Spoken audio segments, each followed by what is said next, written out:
Is planning to ramp up the number of surgeries done in privately run for-profit clinics. People don't care where they have to go as long as it has the same regulations. We're not going to be able to magically create a lot of nurses and doctors. The Ford government saying it will help reduce wait times for certain surgeries, but some doctors criticizing the move, saying it would only drain resources. Plus, Hamilton really has a pipe problem. The city of Hamilton says almost 60 million liters of sewage from about a dozen homes have flowed into Lake Ontario over the past 26 years. That's on top of another major leak uncovered just weeks ago. And they're deteriorating their savings. They're tapping into RSPs. Desperate times for some homeowners, with interest rate hikes depleting their savings, even forcing some to sell their homes.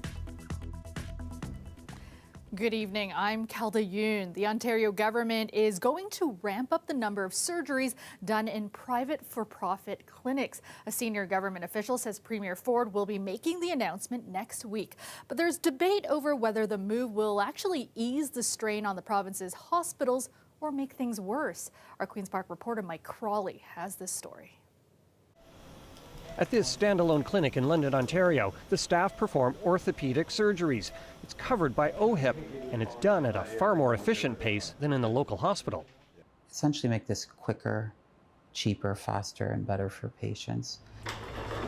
The centre is run on a non-profit basis and managed by London Health Sciences.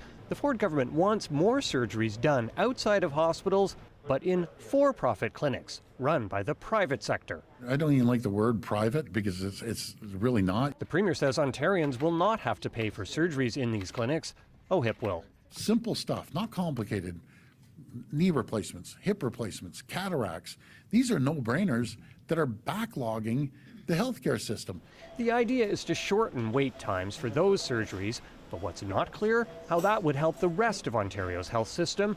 It's overrun emergency rooms and burnt out staff. I totally agree with their desire to do more surgery by moving surgery out of the hospital into the community. Smart idea, 25% gain in productivity. But moving it to a for-profit model is simply dumb. Ontario already has a few for-profit surgical centres, including the Shouldice Hospital, specialising in hernias. One concern about doing more surgeries in private clinics, that they could siphon staff away from hospitals. If you're going to increase the amount of surgery done in independent health facilities, you got to get some nurses. And guess where they're going to come from? There's a fixed pool of medical workers. We're not going to be able to magically create a lot of nurses and doctors. The agency that regulates Ontario's physicians and oversees for-profit clinics says its officials told the government months ago that the move would worsen hospital staffing shortages and increase wait times for other, more urgent care. Mike Crawley, CBC News, Toronto. More surgeries will be taking place at the Hospital for Sick Children soon. Now, sick kids had to dial back surgeries in mid-November due to a surge in demand in its intensive care and emergency departments. The hospital was being flooded with young people needing treatment for the flu, COVID, and RSV. But officials say new admissions have returned to levels typically seen at this time of year. And starting on Monday, it will be increasing the number of surgeries being performed. Toronto police are continuing to investigate after a gun was fired at a Toronto school yesterday. Now, it was just the latest troubling incident at a TDSB school in what has already been a violent year. Greg Ross has more. Police have still not made an arrest after a gun was fired at East York Alternative High School yesterday. However, they say they are looking into a number of people of interest. I don't have confirmation on the people of interest that police were looking for, whether they're all indeed students. I think it's quite indeed possible. The school board has confirmed that there was a fight inside a washroom at the school, and a gun was fired during the altercation. A bullet ricocheted off the floor with a fragment hitting a worker in the foot. He was not seriously hurt. This is very concerning, regardless of the fact that nobody was injured. The fact is there was a weapon in a school, and that just shouldn't happen. The school was open, but very few, if any, students showed up for class at East York Alternative today. The reverberations from yesterday's incident were being felt just down the street at nearby East York Collegiate. It was scary. It was definitely scary, yeah. I don't want to get shot. If this kid can get a gun, then anyone can get a gun. This is just the latest incident at a Toronto school in a school year that has been riddled with violence. Earlier this week, a 17-year-old student who goes to Toronto Central Academy was stabbed just off of school property during the lunch hour. He was rushed to hospital with life-threatening injuries. There's no one easy fix to this. The school board says steps are being taken to address the problem.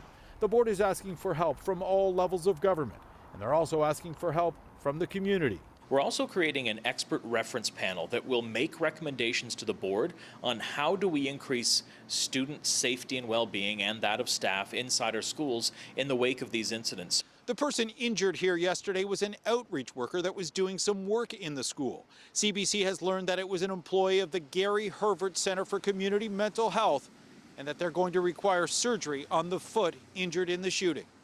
Greg Ross, CBC News, Toronto. A man who was critically injured in yesterday's explosion at a hazardous waste facility in St. Catharines has succumbed to those injuries. Earlier today, the Niagara Regional Police learned that the male that had been involved in the building at the time of the explosion has died. The male, in his 30s, is a resident of St. Catharines. We are not releasing the identity of the deceased as next of kin notification process is ongoing. The explosion happened early yesterday morning at the Sonics Products facility, which is located in an industrial plaza. Nearby homes were evacuated as crews worked to contain the huge fire. Residents were allowed to return home last night. The Office of the Fire Marshal is investigating the cause of the blaze, which is expected to take up to 10 days. 59 million liters of sewage from about a dozen homes have flowed into the Hamilton Harbor over the past 26 years. Now, that figure revealed today by the City of Hamilton after a leak was discovered earlier in the week. Now, this is on top of another major leak discovered back in late November. As Dale Manuktuk reports, the city is expecting to find more problems across its sewer system. On Monday, Hamilton water staff discovered a leak near Rutherford Avenue and Myrtle Avenue. It was coming from a 100-year-old combined sewer pipe. The city determined that as a result, since 1996, 11 homes have been discharging water directly to the storm sewer and Hamilton Harbor. The total sewage, Hamilton says, 59 million liters. Well, Hamilton really has a pipe problem. In November, the city had found a leak that had discharged 337 million liters into the harbor, an ecosystem that's already under stress. And sewage dumped into the water caused what's called eutrophication, adding too many nutrients to the water. And that deoxygenates the water, kills fish, changes the biological communities, obviously makes it unswimmable, which is fairly obvious consequence. But the ecological impacts are much broader than just making the water, unsafe to drink or unsafe to swim in. In a statement, Hamilton Mayor Andrea Horvath says, "I am deeply concerned anytime we find a sewer leak going into Hamilton Harbor. Learning from the discovery of November's leak, we are proactively looking for these misconnections in our aging sewer system, and we will continue this work going forward." The city has already spent over $67,000 to fix both leaks, and it's likely more will be found as a result of their proactive maintenance program. It would be difficult for me to say that that's not a possibility. We need to be prepared for that, but I would expect that as we roll this out across our entire combined sewer system, which is going to take time and resources that we don't fully know the scope of that time or those resources yet, that we are likely to discover other similar discharges, unfortunately. The city said it has informed the Ministry of Environment, Conservation and Parks of the update, and the staff will bring a report to the Public Works Committee on Monday. Dale Manuktuk, CBC News, Toronto.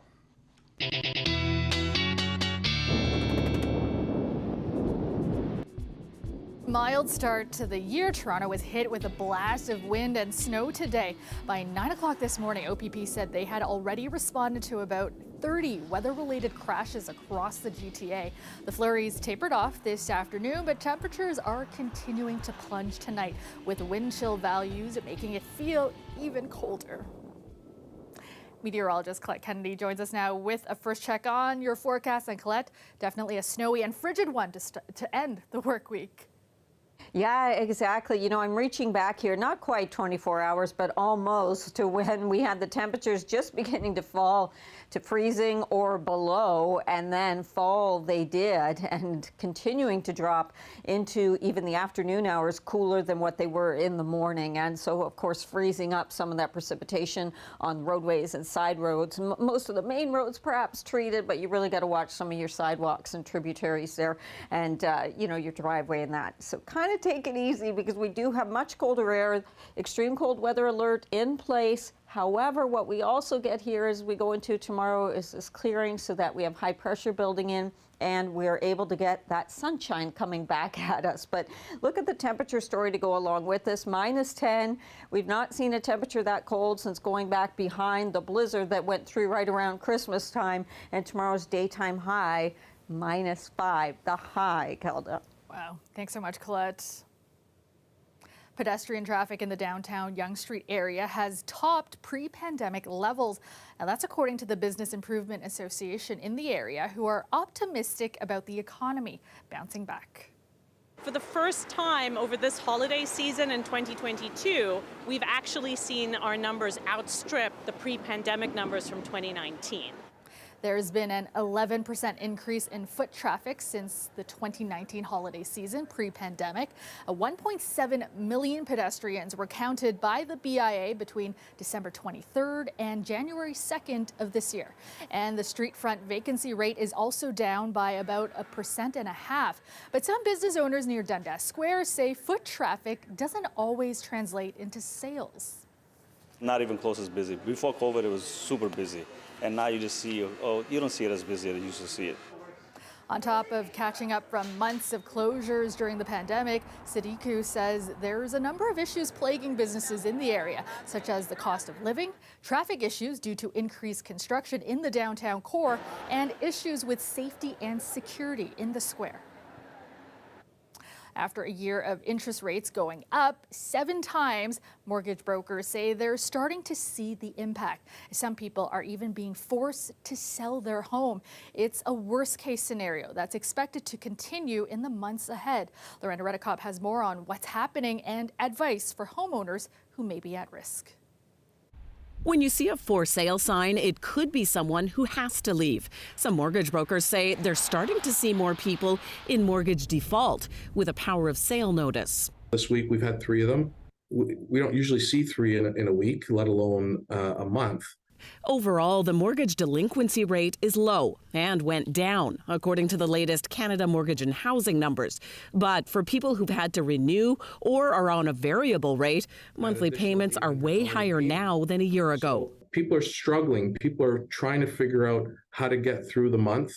They're deteriorating their savings. They're tapping into RSPs. They're tapping into tax-free savings accounts to get through the day, and it's causing havoc. Another broker expects the foreclosure rate to get much worse by late spring, by 3, 4, even 5 times.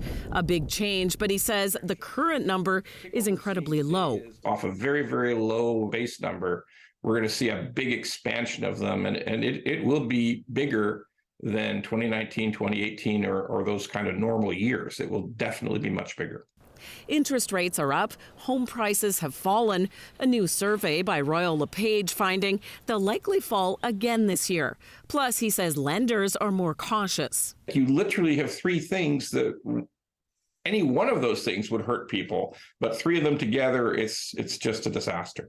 Their advice for anyone who may worry they're in trouble making their payments: communicate with your lender early. Nobody wants to end up having the sheriff show up at their house and explain to them they have to leave that day. Do yourself a favor. Sell the house first before you let it fall into a legal action. Don't run away from them. Share with them your problem. Usually they'll look at ways to give you some help. And he says for some homeowners, there could be a solution. Got an opportunity to clear up the basement, add a basement apartment, to add additional income to give you a hand. Start thinking about it, because this is going to be around for a while.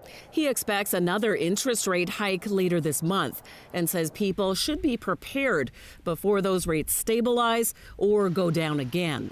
Lorena Redekop, CBC News, Toronto. Welcome back. Now, yesterday we told you about a 95-year-old Toronto homeowner in the Beaches who was targeted by fraudsters. They rented out his home, then impersonated him to try to sell it. And as it turned out, the case was connected to another incident in Etobicoke, where a home was sold without the owner's knowledge while they were out of the country. Our Farah Morali spoke to experts for tips on how to prevent something like this from happening. So you've seen the stories and might now be wondering, what can I actually do to protect myself from fraudsters potentially selling my home from under me? Well, we've been speaking with experts and have some tips. Let's break it down. So what we're talking about in these cases is title fraud, and it often goes down like this. Fraudsters target homes for rent. They use fake IDs, bogus references to fool the homeowners or their realtors, then sign a lease. Then when they're in the home, someone uses more fake ID to impersonate the homeowner and lists the home for sale. Stealing a person's identity is often how it starts here. Experts say things like driver's licenses, SIN numbers, or any government ID can all be used to sell a home. Keep those safe, especially if you're renting out your own home. Make sure you pay for a year or more so that your mail is strictly in your hands, so that if there's a driver license renewal application, it doesn't end up in the hands of tenants or someone else who's occupying your property. This one might seem obvious, but know who you're dealing with, like really know. Do your homework to confirm the person you're renting to is real, and same with the person who's listing or selling their home. Google them, check their references. You can even use a free online tool to check if their driver's licenses are valid. Just make sure you're 100% comfortable that the party that you're dealing with on the other side is real, legitimate, and verifiable. And you know, it's we're living a world and a time that you just got to be really more careful and cautious. The big thing, like the really big thing, is getting title insurance.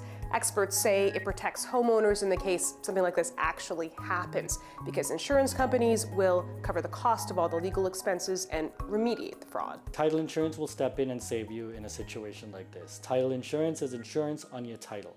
It protects you in case someone defrauds you. With title insurance, even if a home is fraudulently sold, it ensures the true owner gets their home back and the buyer gets back their deposit. Farah Morali, CBC News, Toronto. You are looking at a live shot of the Toronto skyline, partly cloudy this evening as temperatures continue to drop. Currently it is -5 in the city, but feeling like -11 with that wind chill. Let's go back to Colette now with a look at your extended forecast. And Colette, skiers, snowboarders must be pretty happy to finally be seeing some snow falling. And this weekend, a pretty good time to hit the slopes because we will finally be seeing some sun.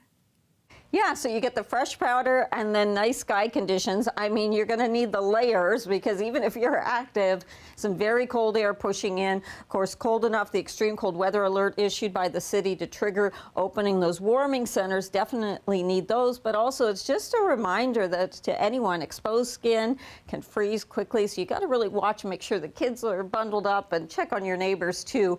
That elusive sun coming back. So I couldn't just put a regular sun icon. Of course, I had to put the smiling one with the sunglasses there. And we do find the temperatures do bounce back into next week, going above seasonal once again for this time of year. But just having a look at the projections here from the snow depth. So yeah, a lot of areas around the GTA in that 5 to 10 centimeter range. Some pockets where it's a little heavier than that, and never mind pockets, much more significant as you get into eastern Ontario, Peterborough, Renfrew. We're starting to talk about areas where we're getting to 20, 30 plus centimeters of snowfall. System still bringing some flurries, but moving on off. Even the lake effect will die off as the winds back off, but they've been very blustery from the north to northwest. And then we get into some very nice clearing as high pressure builds in. Now with this colder air, we haven't really seen this since back in December around Christmas, just after Boxing Day, where we had temperatures this cold. But keep in mind the wind chills too. Even if the winds improve, we are looking at significant ones overnight tonight, in some cases feeling like about -20. So here we go with those overnight temperatures for southwestern Ontario. And what you're looking at, Sarnia is slightly better with the lake and the cloud cover of -3, but -7. Otherwise, the range for your wind chill of -10 to -15. For the Golden Horseshoe, that wind chill range almost to -20 there in some cases, and some extremely cold temperatures overnight, but also that does mean for early tomorrow morning. Tomorrow's high -5, even in the afternoon feeling like -12. Slight improvement Sunday. It is going to be a nice weekend with the sunshine. And then there is that rebound in the temperatures we begin to see next week, Hilda. Thanks so much, Colette. Finally tonight, a GTA taxi driver had quite a memorable day at work today. He got an extra unexpected passenger. A woman gave birth to her baby in the back of his cab. We caught up with the driver to hear how it all happened. I received a call this morning at about 6 a.m.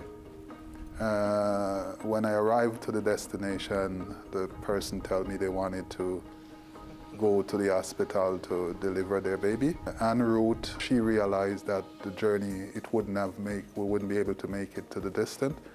So I pull off the highway then, in which time she was talking to somebody from the health department. At that point, I was told to try and make it to one of the nearest hospitals. And as I was going south on Markham Road, the baby started to appear. I pull over in a gas station, the Shell gas station at Markham and Ellesmere, and I call 911. They tell me they would have emergency personnel there as quick as possible. And by the time they arrived, the baby was already born. I was on the line with the emergency operator, and they advised us to make sure the baby was warm and that the cord wasn't around the child's neck. I was thinking that, I hope that the baby and the mother would be safe.